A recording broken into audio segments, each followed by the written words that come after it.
Gandang gabi. Ito na pang resulta sa ating STL Pangasinan para sa araw na to, Monday, April 20, 2026 para sa ating third draw result.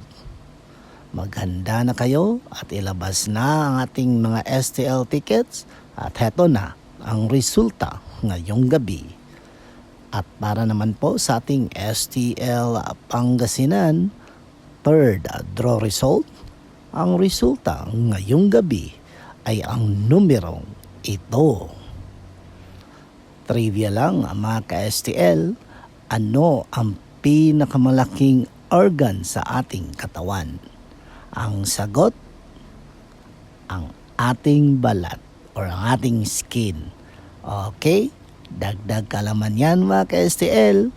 Don't forget to subscribe, Purple Green TV.